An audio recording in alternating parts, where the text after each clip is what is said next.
in our contexts here in the Balkan. And now Peter's presentation was about future. What's next? I would first now like to invite Marvin to share about the ISET Academy and EEAE as something which has to do with the next step. Then, or maybe we do first. Let's first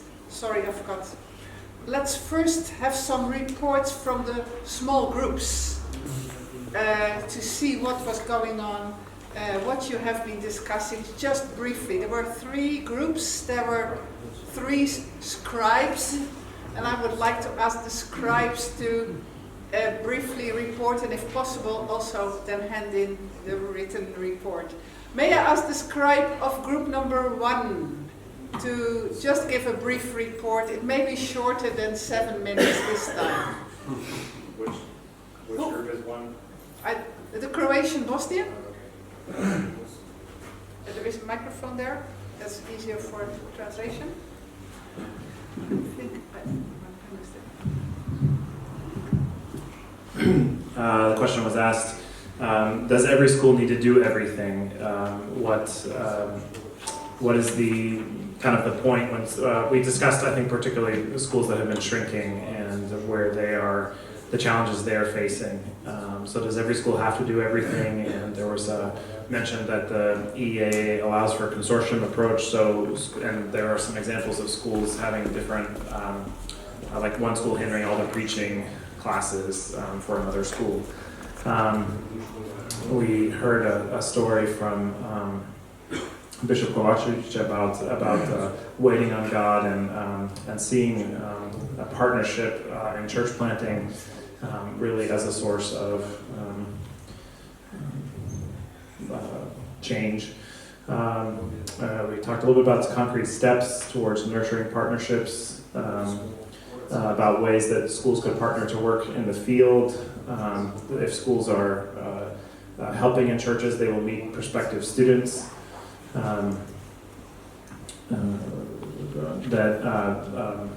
People who are, there are fewer students as a pool who could be coming just out of high school, but adults are a potential pool of students and are responding well in Zagreb to shorter courses being offered by Biblijski Institute.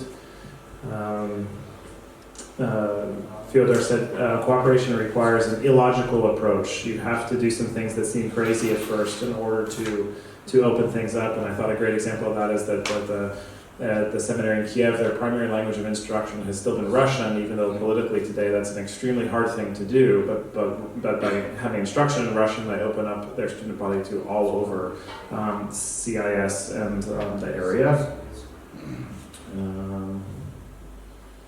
What is your identity? What do you do? What does it take to even end a school honorably if you have almost no students left? Was a topic that came up. And ask, are we trying to make the institution survive or make sure that it serves the church and society? It seems like there could be a lot of space to do some analysis of the real situation, some more research. There's a loss of confidence from the churches and the schools have become islands, isolated.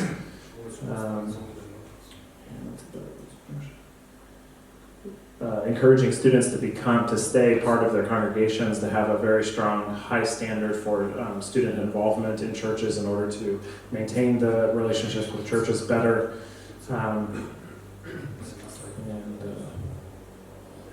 Fyodor mentioned the retreat. I thought that was a really positive thing. The example of serving and loving pastors, having a retreat for them, taking care of them in order to build a relationship with them. Did you address the question of how to come from competition to cooperation and partnership? Did you somehow touch on it? What do you say, Greg? It was about that. That's what we were trying to talk about. I think some of the things mentioned there, and we did share some ideas.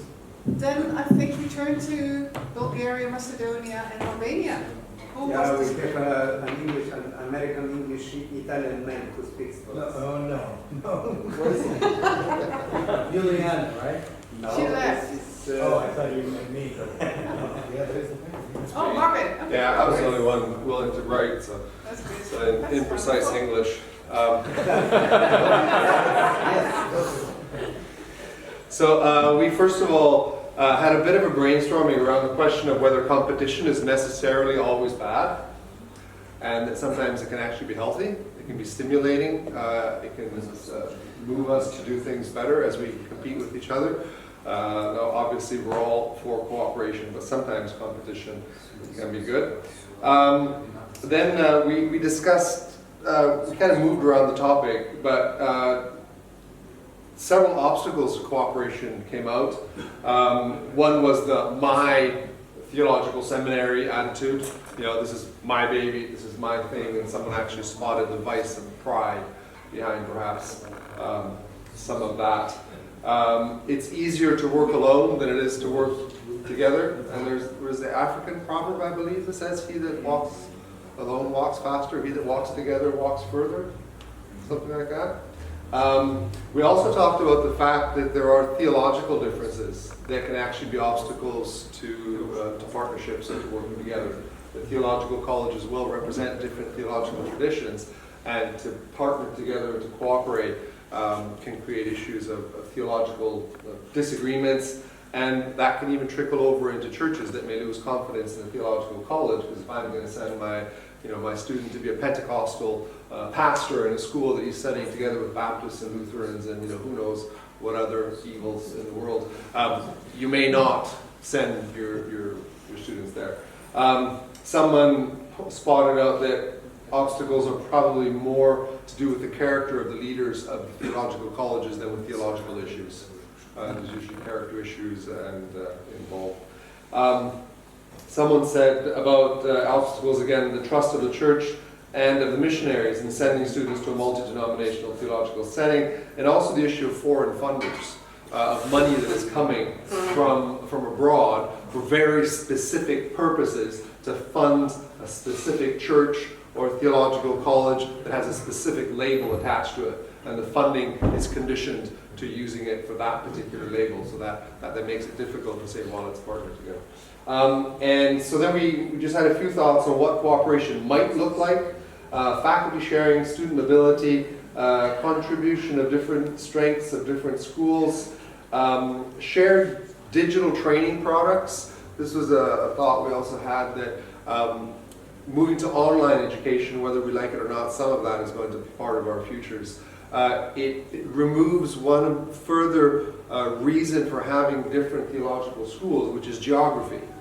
And how silly it would be for 15 different theological schools to each one of them set up their own video training center and record the same exact course in New Testament survey from the same textbook, and just do it 15 times, rather than to join in a consortium, get one video studio, get the best person who's able to teach what we all agree on, and then all share and use that particular video resource for different courses.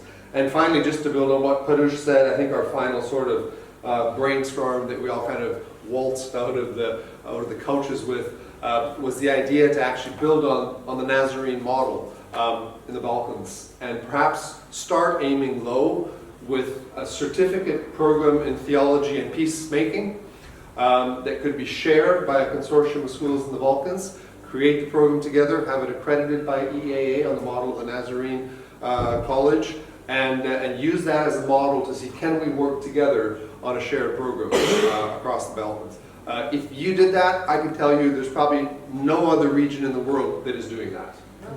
The Balkans would become a case study. I think that other regions would go, oh my goodness, wow. That actually it's different schools, different denominations, different histories, different languages, and not under one denomination, which is the Nazarene strength, but this would be even more radical. And if possible, it would become a fantastic case study. So that was, what Thank came you out. very much for your servant heart in making those notes. The third group is Serbia, Romania, Hungary. Who was described? Well, we forgot to select a scribe, so I jotted down everything afterwards. So let me know if I'm missing something. I could. Okay. Take the microphone. Yes. We were first discussing the need for moving away from competition and from our own kingdom to the kingdom. And we were confessing that we have the historical baggage. We acknowledge that our churches were turned against one another by political powers during communism, and we carry that baggage. We don't have any reason to hate one another anymore, but it's still there. Theological education could be our institutions, places where we need to show examples of good constructive relationship, partnership, and cooperation. How schools partner together. Instead of duplicating work, we need to be aware of what others are doing. And Romania was bringing up a good example of, you have 6 theological schools, and instead of trying to hop away students, they send the students to the right places where they get the specific education that would be best for the students. Though we acknowledge that it's easier to partner when the enrollment is high and you don't feel threatened by losing students. We also talked about the fact that in theological education there are bigger needs than any of us, so it would be harder to satisfy some of the needs if it did it alone. But also that there is a time issue to be involved in larger projects together, and also there is this sense of being threatened. The Hungary representatives brought up the example with the Wesleyan Theological Alliance. It was very difficult to bring this first 6, then 8 denominations to the same table. Everybody was very protective. But when you come to the table saying that we have something to offer instead of what we want to take, then everybody is more open because you are being very gracious. Also, the people are very busy and there is this time factor, but if you have a meaningful project, even the busiest people will be very inspired to participate. We shared some of the needs that came up were library resources, so we shared actually already addresses of digital libraries, overdrive resources, and about the possibility that if you do your own publication, you can do it under Creative Commons copyright, so that you can already upload them.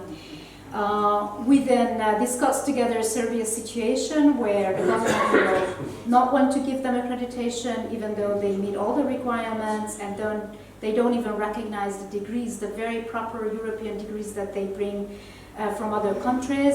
And Romania here, so we already started the partnering. Romania has offered that they have MA and PhD programs starting in English in September, that some of the Serbian students might be interested, and they could even use that program. Excellent. Thank you very, very much. There is no time anymore now to continue responding, but we have one more meal time to go. And after our meal time, we will have free time just to continue as long as you would like to. But I would like now first to come up with a few democratic proposals. I mean, one thing I've learned in this part of the world, democracy has a special connotation. I have heard during this conference that yes, how important are the various presentations. And already before the consultation we thought, well, what about publishing them? Well, maybe that is an important next step to help you to continue the conversations in your own contexts. But then we would need people who are willing to serve all of us as editors. I have a few proposals for people who may be willing to help as editors, and of course they may say no, but I am just suggesting. I wonder whether Perry would be willing to help and edit a volume on with all the contributions from this conference. Thank you, Perry. And I think, Marvin, I think you have special gifts in editing, and you have a lot of experience in theological education, so maybe you also would be willing to help. It's not only you, it's a teamwork. I doubt it. No time. No time, okay. I have a commitment to not take commitments at a conference. You- Write to me in 2 We weeks allow one you time. 7 minutes to think about it. 7 months. 2 weeks rather than 7 minutes. Let's think about it. And I wonder, Art, maybe you would be willing also to help in bringing this volume together. It's also a good opportunity of getting to know other people, and I mean, it's serving other people. And I think maybe I could also be of help here. So if maybe we need, well, Mark, we allow you some time to think. Thank you. Mark. Thank you very much for it. But we need all of your help. And then I would like to ask each one of you to send your contribution by the 1st of May. And I will send a link where you can upload your contribution. And those of you who have not contributed, but who have been listening and asking questions, when you get home tonight, when traveling, try to come up with your 500-word reflection on what you have heard. Very interesting to have outsiders' perspectives. So what have you heard? So also we can use those contributions, those reflections, even when you are not from this context. So that's about, I think, a first very specific step on publishing, so that in your own context you can continue to think about what we have been talking about. And I would also suggest that we try to publish it in a way, yes, some paper copies, but also free, downloadable online, so that it is all easily accessible. And it may inform the discussion in our context. It may inform those people who are interested and praying for our context. It's not a fully academic publication, but it is as far as we are here right now. It gives a state of the question right now. So that's the first step. I think the second step connects to what Peter just shared about, or it has been, I've been hearing it so often during this conference. So good to listen to each other and to somehow be connected. And we are not going to build one big organization. No need, no use. But how can we stay in contact? So, how can we continue this network? What if we would establish a network for theological education in the Balkans, and we democratically appoint a group of people who can serve as steering committee, maybe producing 1 or 2 newsletters a year, collecting information and disseminating information. And with Peter we were kind of thinking about a few names, and again this is very democratic and you are allowed of course to say no, but it's a first step. And we don't have more time, so this is the only possibility. And you can, after the dinner, you can discuss more. So I would suggest maybe, and it's not too much work for now, it's simply to be connected. I would suggest Alfred to be part of it. You are busy with your PhD, but that will be over. I think that would be good. And since you will be traveling together, so I think if the 2 of you, Renzo, if you can also be part of this steering committee, then you can discuss already when you're traveling. And I think, Parouche, you have special gifts of connecting people, and I think that may also